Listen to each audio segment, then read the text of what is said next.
The placing of the boy in the cage with a monkey is an outrage. The Negro race in America has a hard enough time as it is in getting away from the prejudice that is closely related to the monkey without having a member of the race placed on exhibition.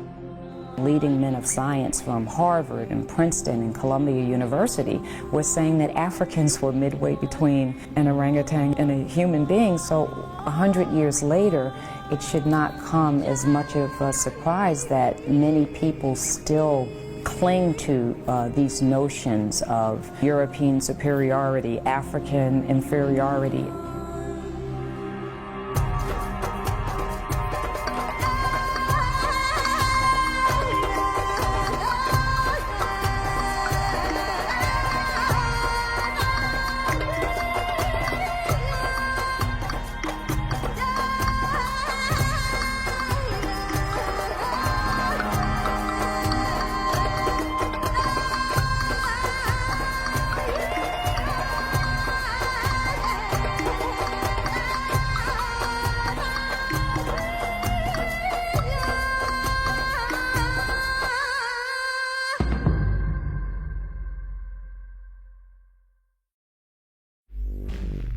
The year was 1859. 3 months after Charles Darwin published his book On the Origin of Species, American promoter P.T. Barnum unveiled a new attraction at his popular museum in New York City. It featured what was described as the What Is It, or man-monkey. Visitors were told that the creature had been captured by hunters in Africa, who discovered a race of beings roving among the trees and branches like apes and monkeys. Museum staff declared that the creature had been pronounced by scientists as a connecting link between African blacks and lower animals. In reality, Barnum's so-called man-monkey was an African-American man named William Henry Johnson. Thanks to Barnum, Johnson spent much of his life on public display as an evolutionary missing link, sometimes in a cage. Many reporters at the time were happy to promote the deception. The New York Tribune declared that Barnum's performer seemed to be a cross between an ape species and a Negro, while another paper declared, "The head is shaped like that of a monkey, but the face is more like that of an African Negro of the lower order. It has been pronounced by naturalists as a specimen of the connecting link between man and monkey." Many more supposed missing links were marketed to the public at freak shows throughout America. In the 1880s, there was Crow, promoted as living proof of Darwin's theory of the descent of man. She was described as a perfect specimen of the step between man and monkey. Actually, Crow was a young woman from Southeast Asia who suffered from hypertrichosis, a rare genetic condition that produces excessive hair. In the early 1900s, there was Congo, the ape man, usually exhibited in a cage next to a chimpanzee. Most of these early presentations of missing links were crude hoaxes put forward by hucksters, not scientists. But the quest to dramatize the lower stages of human evolution eventually reached far beyond freak shows. It ultimately involved the most elite members of the scientific community, and it was given a platform at one of the most celebrated events in early 20th century America.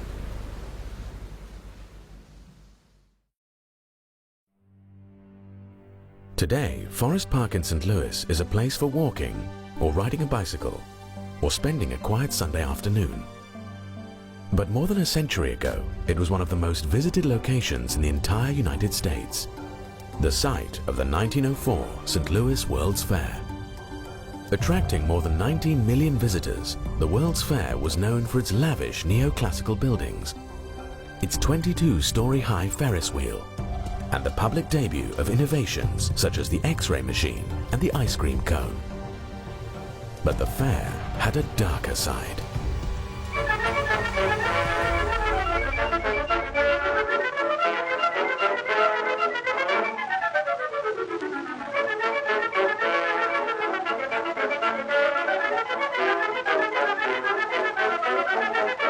Organizers imported thousands of indigenous peoples from around the world to be put on public display in what was essentially a giant human zoo.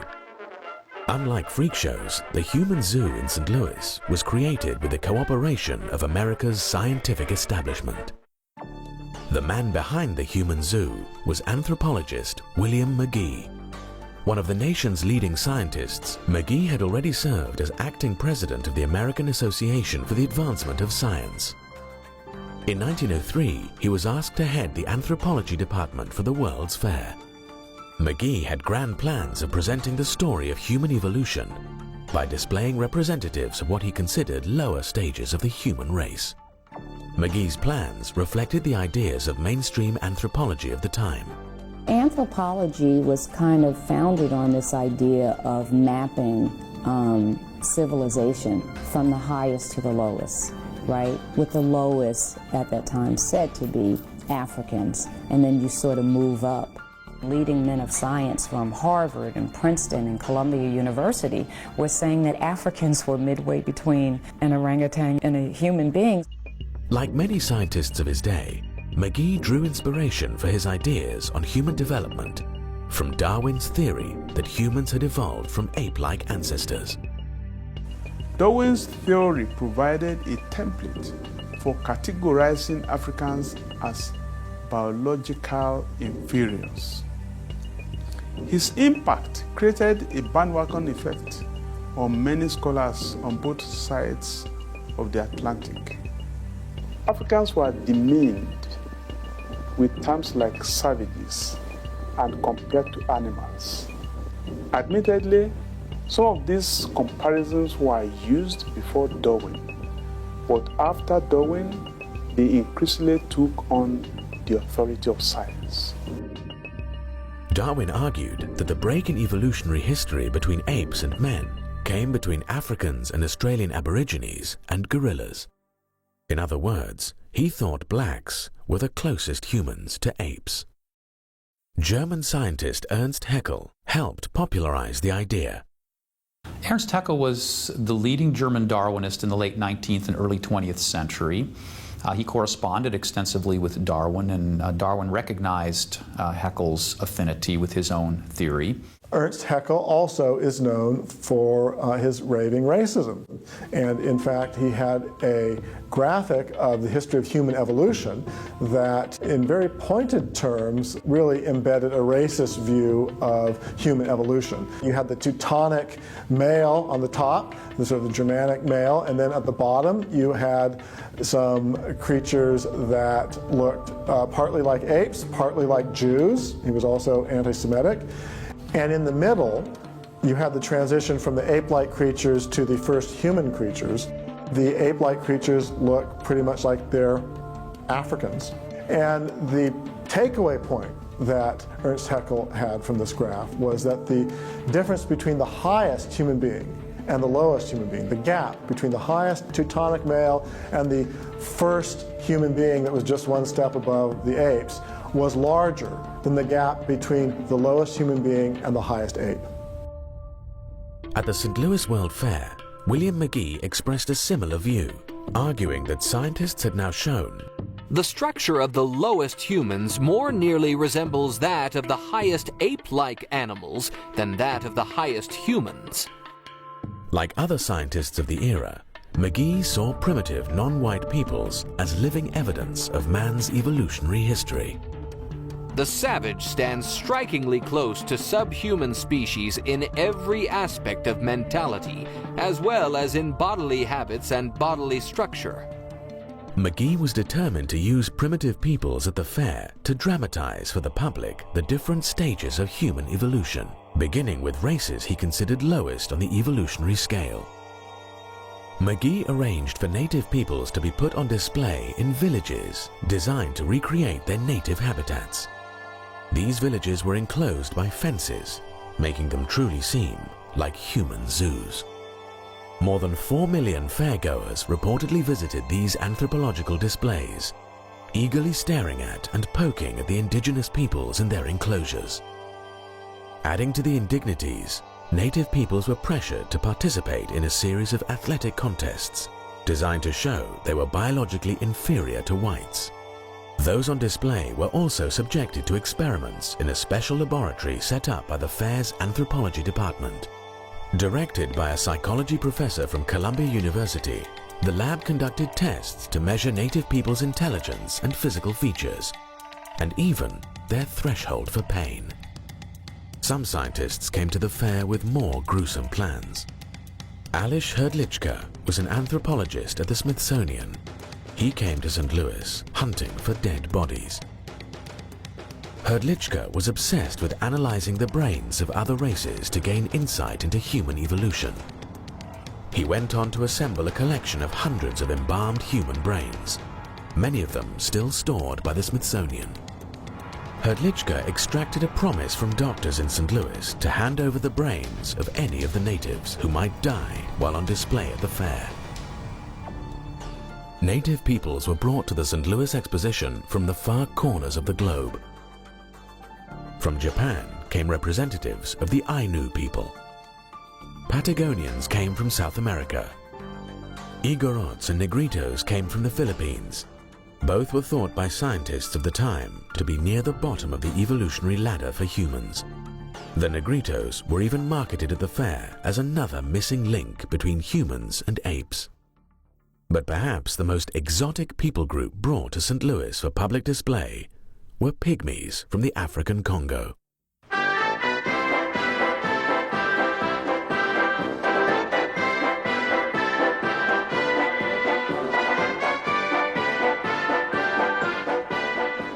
Will the pygmies brought last week to the World's Fair prove Darwin's theory of the missing link?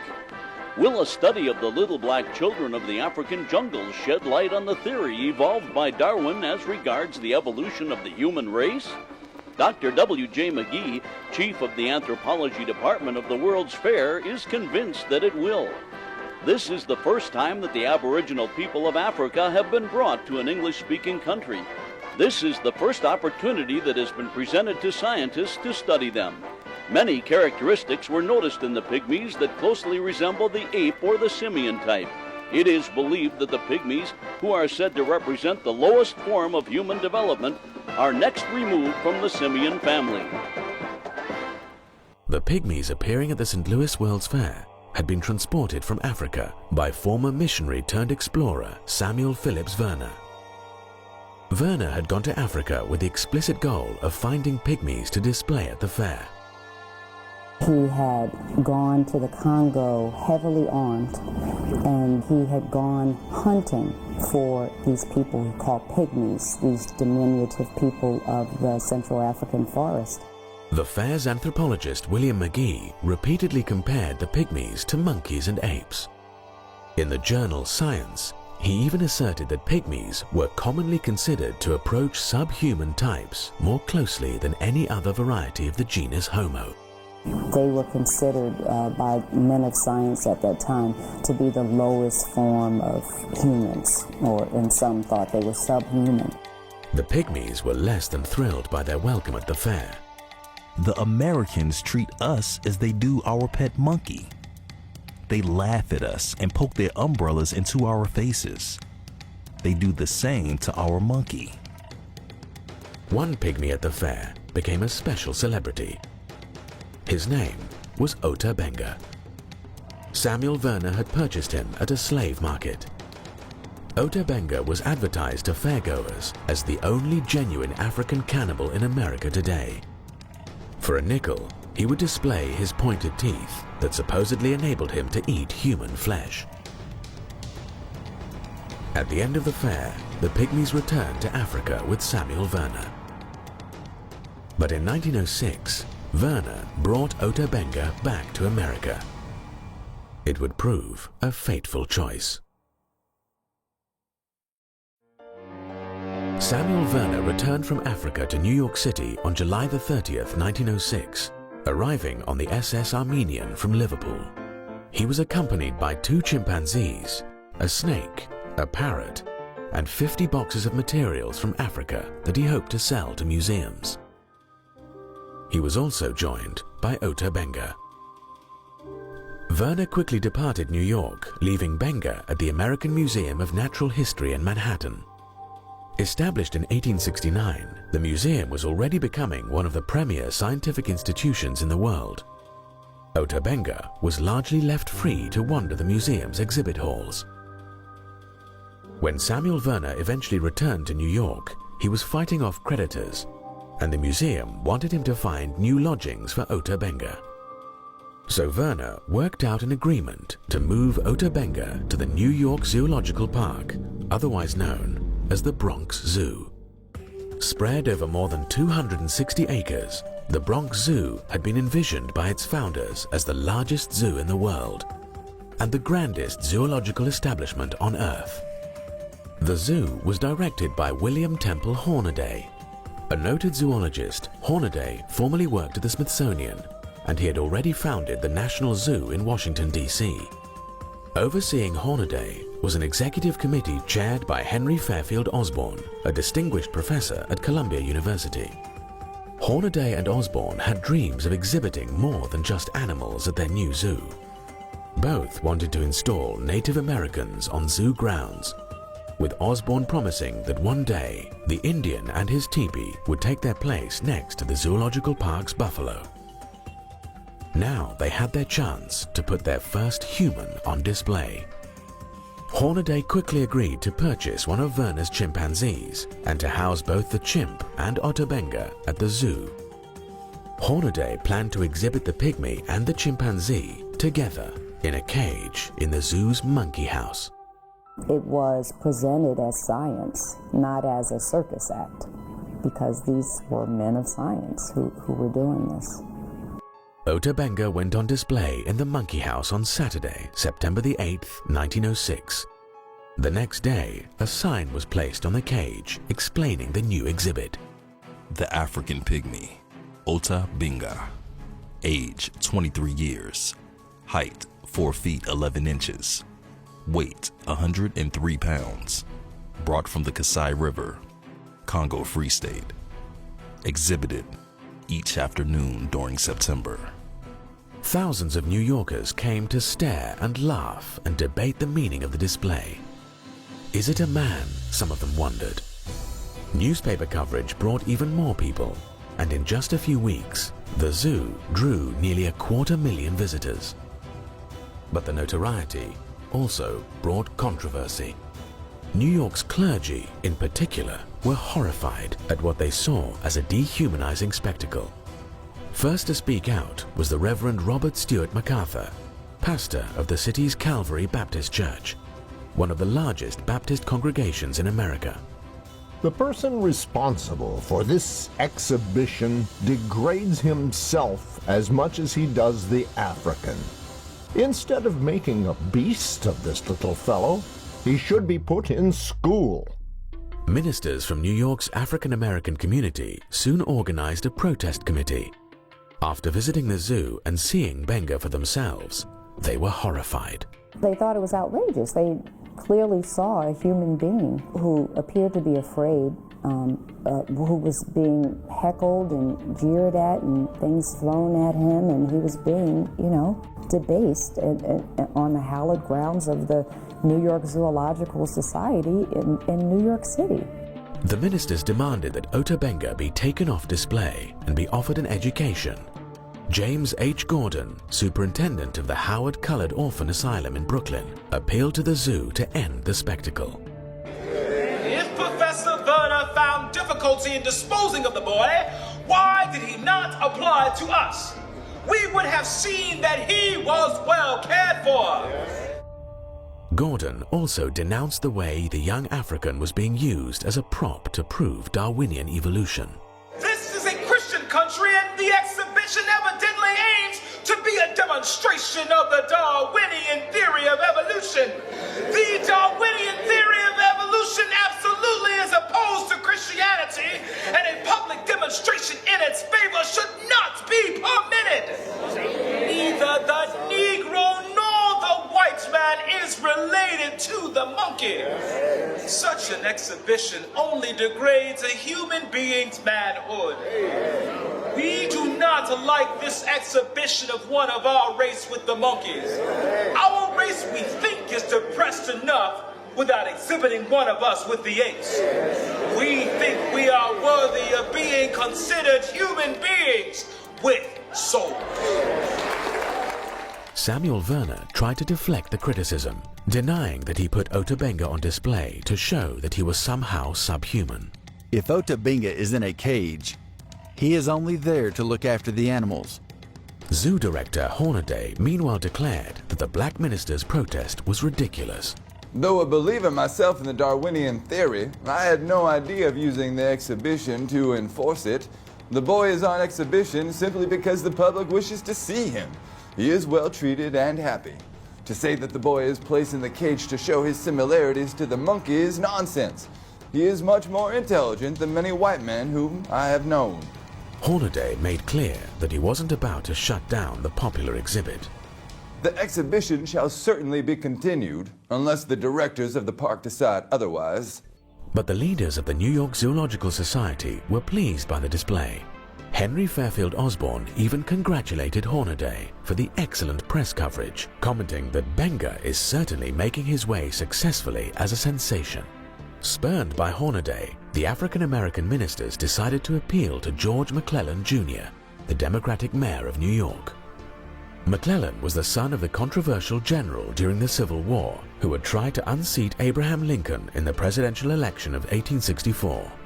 The elder McClellan openly confessed that he was prejudiced in favor of the white race and said that he couldn't learn to like the odor of either billy goats or Negroes. The younger McClellan now refused to even meet with the African-American ministers, sending out an assistant with a dismissive note referring them to the New York Zoological Society. The ministers then went to see Madison Grant, the Zoological Society's secretary. Grant was a prominent member of New York Society. A graduate of Yale, he received a law degree from Columbia. He was also a trustee of the American Museum of Natural History, a counselor of the American Geographical Society, and a founder of the Bronx Zoo. It would have been hard for the ministers to find someone less sympathetic. Grant was an open racist who thought blacks were an inferior race and regarded those who had parents of different races as mongrels. Within a decade, he would write The Passing of the Great Race, a book which championed Nordic supremacy and keeping blacks subservient to whites. The book was reportedly praised by Adolf Hitler as his Bible. Grant also rebuffed the ministers. So did the city's most prominent newspaper, the New York Times, which professed to be puzzled by the anger of the protesters. We do not quite understand all the emotion which others are expressing in the matter. Describing African pygmies as very low in the human scale, the Times made clear that it viewed pygmies as less than fully human. Whether they are really closer to the anthropoid apes than the other African savages, or whether they are viewed as the degenerate descendants of ordinary Negroes, they are of equal interest to the student of ethnology and can be studied with profit. The editors at the Times thought it absurd to make moan over the imagined humiliation and degradation Ota Benga was suffering. In fact, they claimed the pygmy was probably enjoying himself. The suggestion that Benga should be placed in a school instead of a cage ignores the high probability that school would be a place of torture to him, and one from which he could draw no advantage whatever. The idea that men are all much alike except as they have had or lacked opportunities for getting an education out of books is now far out of date.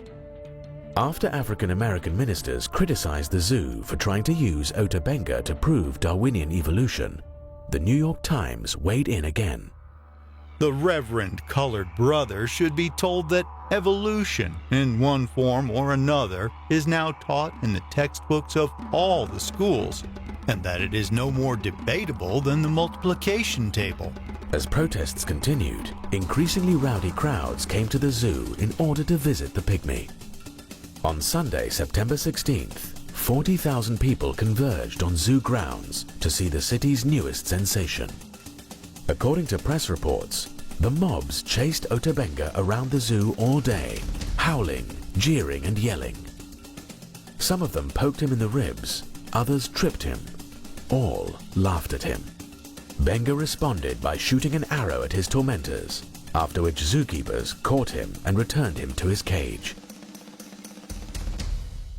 As both crowds and Ota Benga became unruly, zoo director Hornaday grew increasingly defensive.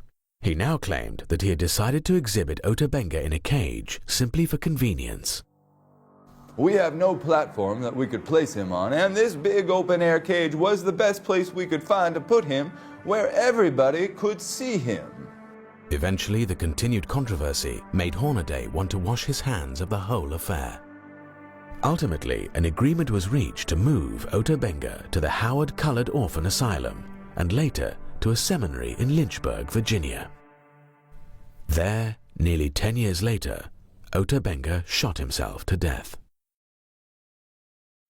Benga had expressed a desire to return to his native Africa, but by 1916, the continent was being further ravaged by European powers as they fought World War I, so return was no longer an option. I think the hopelessness of it all, the trauma he had sustained, the loneliness, and I can't even imagine. He had no idea what had become of his people, if his village was still even there. So it's not hard to imagine the myriad reasons why he would have sunk into this deep depression and that ultimately caused him to take his life. In one final indignity, the New York Times published an obituary assuring readers that during Ota Benga's stay in their city, he was actually an employee of the Bronx Zoo who had been hired to feed the apes. According to the Times, it was this employment that gave rise to the unfounded report that Ota Benga was being held in the park as one of the exhibits in the monkey cage. Ota Benga was largely forgotten by history until the 1990s. But the passion of social Darwinists in America for putting humans on display continued. And 15 years later, some of the same figures involved in the Ota Benga scandal would be involved in another kind of human display, one whose impact would prove even more horrifying.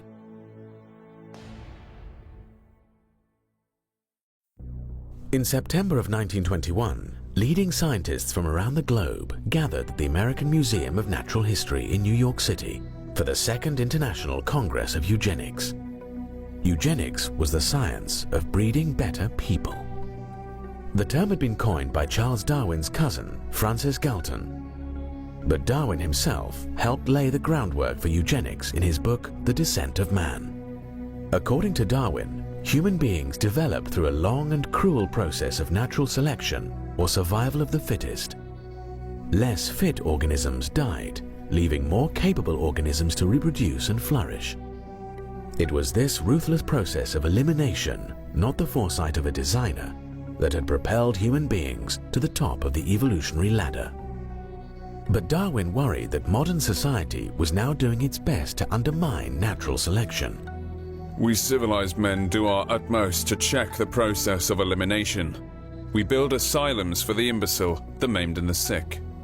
We institute poor laws, and our medical men exert their utmost skill to save the life of everyone to the last moment. There is reason to believe that vaccination has preserved thousands who, from a weak constitution, would formerly have succumbed to smallpox. No one who has attended to the breeding of domestic animals will doubt that this must be highly injurious to the race of man. Hardly anyone is so ignorant as to allow his worst animals to breed. A kindly man, Darwin was troubled by the implications of his theory for society. But his followers had a solution. They thought they could apply Darwinian selection rationally and humanely through the science of eugenics, which became known as the self-direction of human evolution. Eugenics was eagerly embraced by America's scientific elites.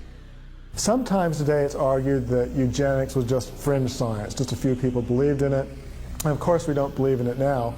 That ignores the fact that for decades, eugenics was what could be called the consensus view of the scientific community.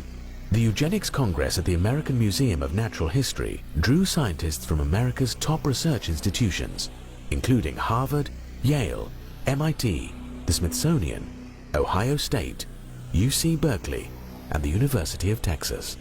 Participants included inventor Alexander Graham Bell and Charles Darwin's own son, Leonard. who lashed out at the threat biological defectives pose to modern society. Scientists were welcomed to the Eugenics Congress by then President of the American Museum of Natural History, Henry Fairfield Osborn, who had been involved in the display of Ota Benga at the Bronx Zoo. A future head of the American Association for the Advancement of Science, Osborn had become one of the most celebrated scientific champions of evolution in America. Soon he would become embroiled in a controversy with politician William Jennings Bryan over a fossilized tooth discovered in Nebraska. Osborn insisted that the tooth supplied irrefutable evidence of the existence of man-like apes in ancient North America.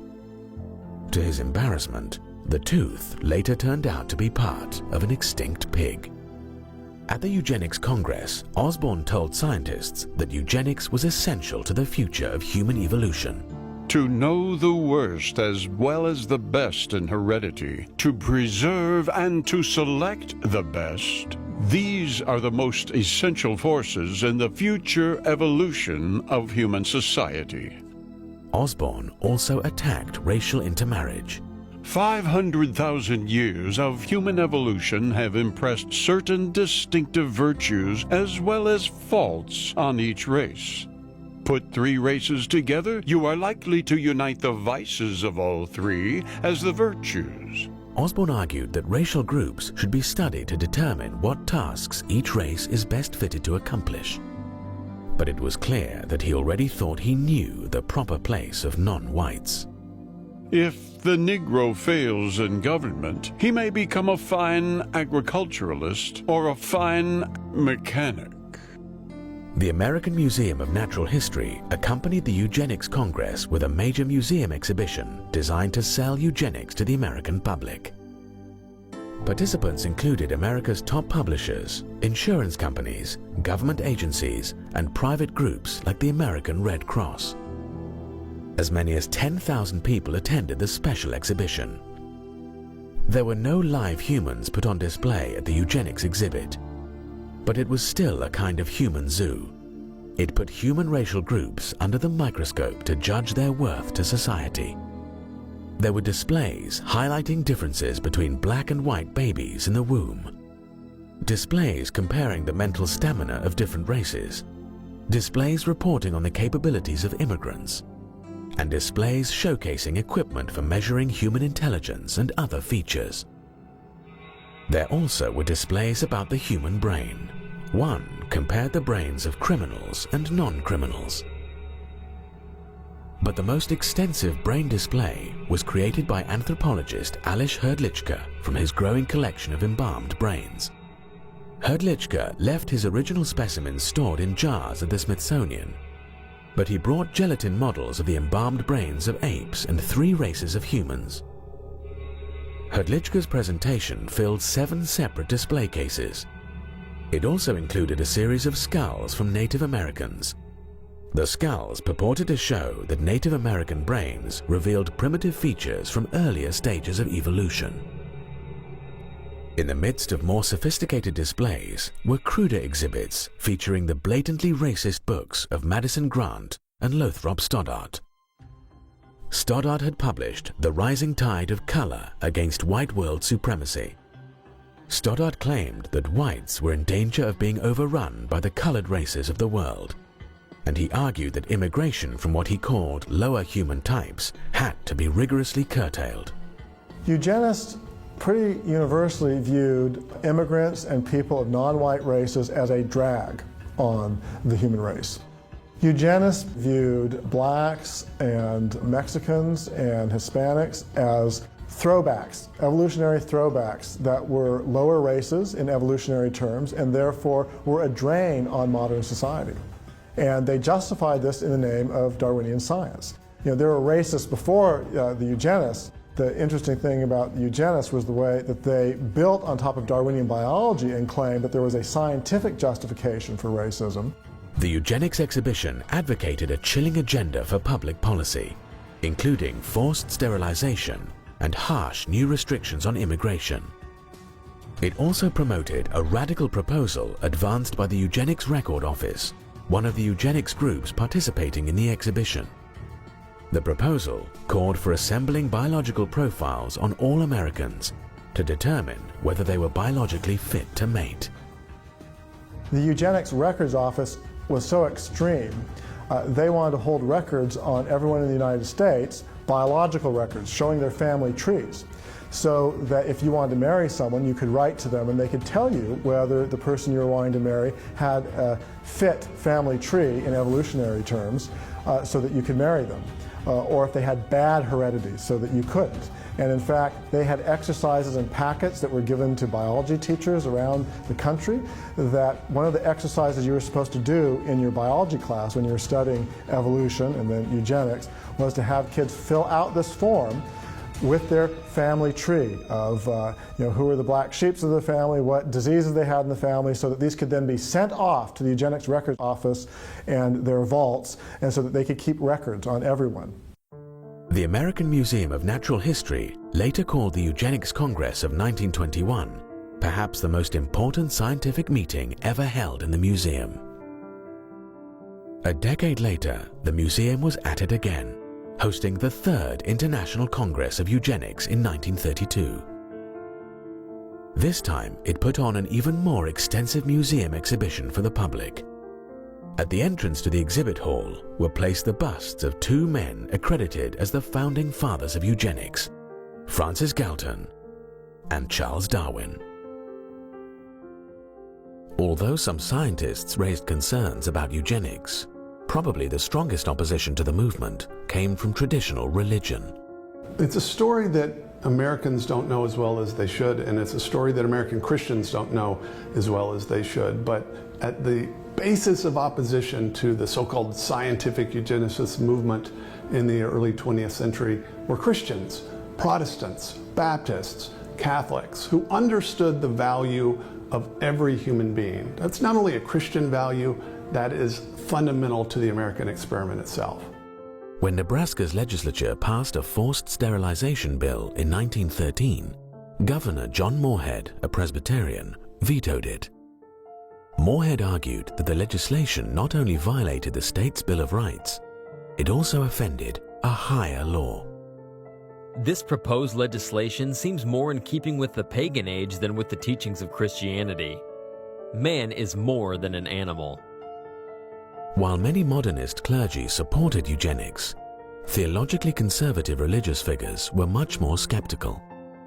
American evangelical William Jennings Bryan, for example, denounced eugenics as an impossible system for scientific breeding under which a few supposedly superior intellects, self-appointed, would direct the mating and the movements of the mass of mankind. But the most consistent opposition to eugenics came from Roman Catholics. In 1930, Pope Pius XI strongly condemned forced sterilization for eugenics in one of his encyclicals.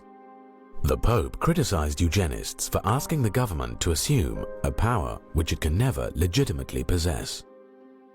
The most fundamental principle of Catholic social teaching is the intrinsic dignity of every human being. In other words, people are valuable simply as creatures made in the image and likeness of God. They're not valuable merely because they have economic value or they're productive or they're smart. They have value in and of themselves as spiritual creatures made in God's image. That idea obviously contradicts the fundamental principle of eugenics, which is through either passive or active means to favor particular ethnic groups over others. Across America, Catholic clergy actively resisted the eugenics crusade. In Louisiana, the Catholic Church played a key role in preventing the passage of a sterilization law. Catholic opposition to eugenics was so pronounced that some eugenics groups targeted the Catholic Church for attacks. The Human Betterment Foundation in California was dedicated to promoting eugenics through forced sterilization. Its president, E.S. Gosney, lashed out at Catholic efforts to block sterilization laws. Every legislature considering a sterilization bill in the United States is visited by representatives of the bishop or archbishop who lay down the law of Rome to those willing to accept it. The henchmen are prompt to fall in line. Gosney suggested that the Catholic Church should be asked to pay for Catholics who aren't sterilized. If Catholics do not want their feeble-minded communicants sterilized, it would seem more logical to ask them, as Hitler has done in Germany, to keep these feeble-minded segregated at their own expense, in order that the American Commonwealth may be subjected to no unnecessary damage from the presence of a great body of defectives, who increase the amount of human misery, contribute largely to the ranks of the delinquent and criminal, augment the tax burdens, diminish the efficiency of industry, and dilute the quality of American citizenship. The eugenics movement and the supporters of eugenics in the early 20th century actually tried to make an anti-Catholic campaign part of their public argument. On the one hand, they claimed that their ideas were based firmly in natural science, and yet they actually ran a public campaign that was anti-religious. You get the impression that there was something more than simple empirical science at stake in the debate. Despite opposition from Catholics and others, the American eugenics movement continued to flourish in the years leading up to World War II. The eugenics movement eventually led to the forced sterilization of more than 60,000 people in America. Compulsory sterilization in the name of eugenics was ultimately upheld by the United States Supreme Court in a decision that declared, 3 generations of imbeciles are enough. Many of those sterilized would not be considered mentally handicapped today.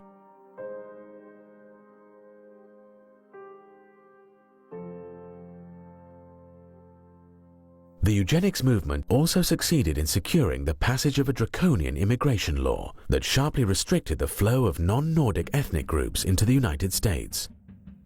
While considering the legislation, the United States Congress invited testimony by a leading eugenist on the biological aspects of immigration. Starting in the 1920s in particular, there was a huge push for immigration restrictions on people who were coming from non-Germanic, non-Northern European countries, and so people coming from Mexico to the United States, or people coming from Africa or Southern European countries that had people that the eugenists viewed as evolutionarily backwards. They had to be stopped because they were going to destroy our society. But the most horrifying implementation of eugenics policies took place not in America, but in Nazi Germany.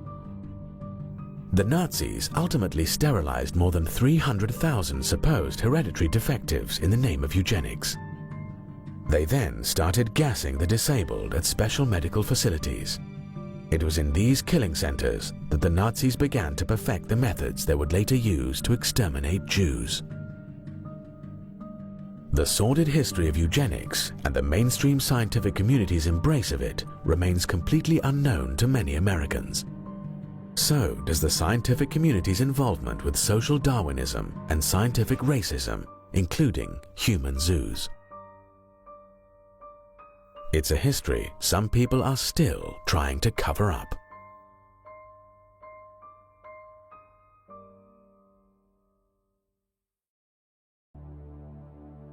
Geneticist James Watson won the Nobel Prize for co-discovering the structure of DNA. But in 2007, he sparked outrage when he suggested that African blacks were genetically inferior to European whites. Echoing the arguments of scientific racists from the past, Watson claimed that black inferiority was due to evolution. There is no firm reason to anticipate that the intellectual capacities of peoples geographically separated in their evolution should prove to have evolved identically. James Watson. Watson was widely condemned for his comments, both inside and outside of the scientific community. It was an indication of how times have changed. But although scientific racism no longer receives support from mainstream science, many in the scientific community remain reluctant to honestly discuss the past. Sharon Weston Broome is mayor of Baton Rouge, Louisiana. In 2001, she was a member of the Louisiana House of Representatives when she proposed a resolution to encourage teaching students about the history of scientific racism. The resolution highlighted Darwin's views on race, as well as how his views had been exploited by other scientists, such as Ernst Haeckel, to promote racism. The resolution also encouraged teaching students more recent scientific findings supporting racial equality. I'm not asking you to take evolution out of the school. I am merely asking the legislature, the State Department of Education, the Board of Regents, and the state university systems that they be made aware that Darwin promoted the justification of racism in his definitive works on the origin of species by means of natural selection and the descent of man. I certainly understand that racism was in effect before Darwin. This has never been denied. Yet he was the originator of a scientific justification for racism as well as giving wings to modern racism. Harvard University's Stephen Jay Gould wrote, quote, "Biological arguments for racism may have been common before 1859, but they increased by orders of magnitude following the acceptance of evolutionary theory." Broom's resolution provoked a firestorm, with supporters of Darwin's theory accusing her of trying to unfairly malign Charles Darwin. This resolution is not only a product of creationists, but also Christian supremacists. And Christian supremacism is a hate-based ideology, and you can't combat hatred with hatred. I never, ever have emulated any type of hate towards anyone. The resolution only passed after all references to Darwin and Haeckel were deleted. It was as if scientific racism had never happened. But Louisiana isn't the only state where the past misuse of science has been censored. In 2007, the Kansas State Board of Education rewrote a statewide curriculum standard about the history of science. The standard originally called for students to understand both the positive and negative aspects of science on society, including how science can be abused. As examples of the abuse of science, the original standard cited the eugenics movement, scientific racism, and the infamous Tuskegee syphilis experiment, where government researchers left poor black men untreated for syphilis in order to observe the progression of the disease. The Kansas Board of Education revised the curriculum standard to eliminate any study of the abuses of science. Now students would only learn about how science had improved society. The original standard did not mention Darwin or Darwin's theory. That did not stop proponents of rewriting the standard from claiming they were defending the teaching of evolution. But public officials aren't the only ones who have tried to cover up the history of scientific racism. Some of the institutions most involved in promoting scientific racism in the past are still suppressing their own history. The American Museum of Natural History remains one of the world's leading science museums, but to this day, it has never apologized for the role it played in promoting the international eugenics movement. It has also tried to downplay the role of scientists in promoting scientific racism. In 2005, the museum mounted a major new exhibition on the life and legacy of Charles Darwin. The exhibition is still available today as a traveling exhibit. The exhibit contains a section on social Darwinism that fails to acknowledge any involvement by the scientific community in either eugenics or scientific racism. Even more glaringly, the exhibit also fails to disclose the museum's own role in promoting social Darwinist policies like eugenics.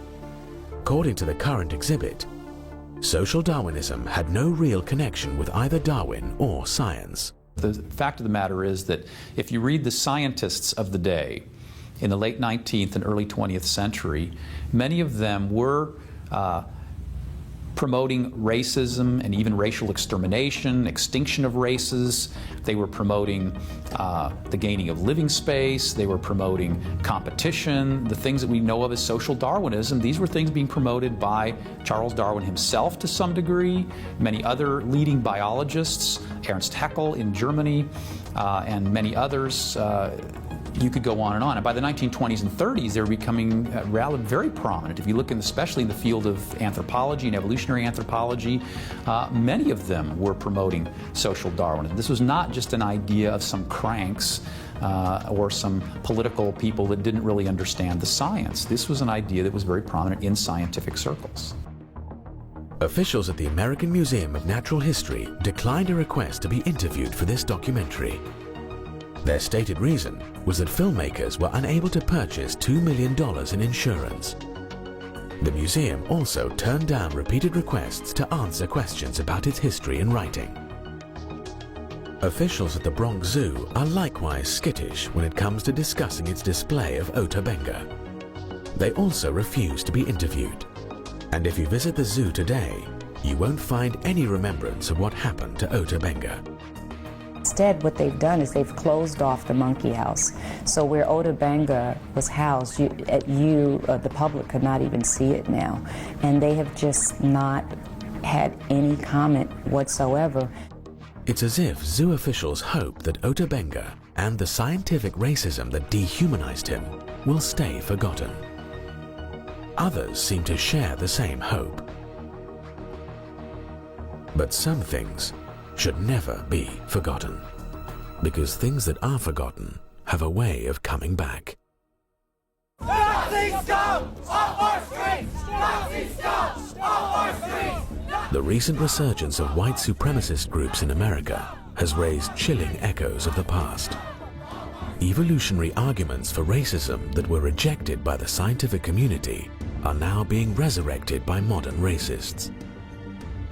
In 2009, white supremacist James von Brunn drove to the Holocaust Museum in Washington, D.C., where he fatally shot an African-American security guard.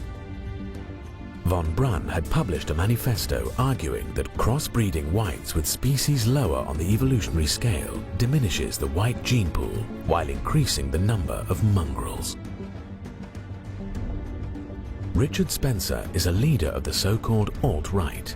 He argues that, quote, Darwinism offers a compelling and rational justification for whites to act on behalf of their ancestors and progeny and feel a shared sense of destiny with their extended kin group, unquote. In a 2017 study, more than 400 self-identified members of the alt-right revealed that they view blacks, Mexicans, and other racial and ethnic groups as less evolved and closer to humans' ape-like ancestors than whites. The misuse of science to promote racism is no longer just a sad relic of our history. It's also an uncomfortable part of our present. One reason we should remember the sins of the past is to help us avoid making the same mistakes again. We need to learn from the past, not cover it up.